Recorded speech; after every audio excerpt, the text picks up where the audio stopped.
내가 흑수저인데 이걸 회계사를 좀 취미로 하게 억대 연봉을 만들어. 이번 시간에는 회계사와 집안, 소위 금수저, 흑수저에 대한 얘기를 좀 해보고자 해요. 이 영상을 보시는 대부분의 분들은 아마 흑수저이지 않을까라고 생각이 되는데, 일단 회계사와 금수저에 대한 얘기를 먼저 해볼게요. 제 생각에는 일단 집안이 좋으면은 이 공부 자체를 잘 안 하는 것 같아요. 20대의 어떤 소중한 평균적으로 3년이라는 시간을 소비하면서 어떤 어려운 전문적인 내용을 많이 공부하고 배워야 되고, 머리 아픈 시간들을 견뎌내야 딸 수 있는 그런 자격증이기 때문에 굳이 이런 엄청난 시간을 투입하면서 공부를 해야 되냐라는 의문이 보통 생기니까 이 공부를 잘 안 하게 되는 것 같더라고요. 설사 준비를 해서 합격을 한다 할지언정 회계법인 어느 정도 좀 다니다가 부모님 사업 도와주거나 아니면 가업 승계를 해가지고 부모님이 하던 그 사업을 계속 하면 되겠죠. 그래서 회계사를 좀 취미로 하게 되는 이런 분들도 있어요.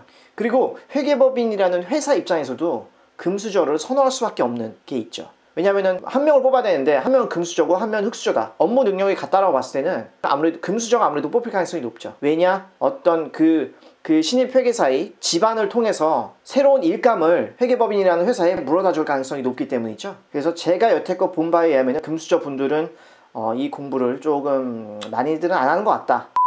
자, 두 번째로 이제 흑수저에 대해서 얘기를 해볼게요. 회계사 시험 자체가 비싼 학비가 드는 게 아니다 보니까 상대적으로 흑수저들이 좀 많이 시험을 보는 경향이 있죠. 그리고 선발 과정도 상당히 좀 투명한 그런 시험이다 보니까 열심히 공부해서 실력만 갖추면 합격할 수 있는 그런 시험인 것 같아요. 그래서 공부를 해서 합격을 하고 회계법인에 입사해서 열심히 일해서 돈을 모으면서 한 단계 한 단계 승진하는 그런 코스를 밟게 되죠.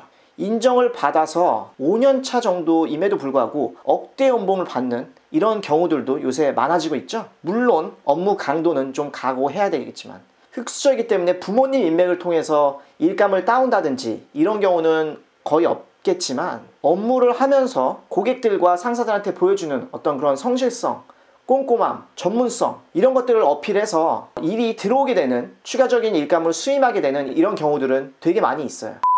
그래서 제 생각은 어떤 직업을 선택하는지 간에 금수저를 흑수저로 만들어주는 그런 직업은 일단 우리나라에서는 없는 것 같고, 금수저들은 이 회계사라는 공부를 잘 안 하지만 그래도 막상 합격을 해서 보면은 금수저 분들이 있긴 있죠. 이런 분들이 상대적으로 회계법인 입사나 법인 생활에 있어서 약간 어느 정도 유리한 게 있는 건 사실이에요. 하지만 내가 다시 태어날 수는 없고 인생이라는 것 자체가 공평할 수 없기 때문에 금수저면 금수저고 흑수저면 흑수저다. 어떤 이런 부분에 대해서 현실을 명확하게 인지를 하고, 내가 흑수저라면 내 노력을 통해서 비교적 빠른 기간 안에 억대 연봉을 만들어낼 수 있다. 그래서 내가 흑수저인데 이걸 공부를 해도 되겠나 라는 생각이 드신다면 오히려 흑수저이기 때문에 회계사 공부를 하는 게 더 좋지 않나 라는 생각을 합니다.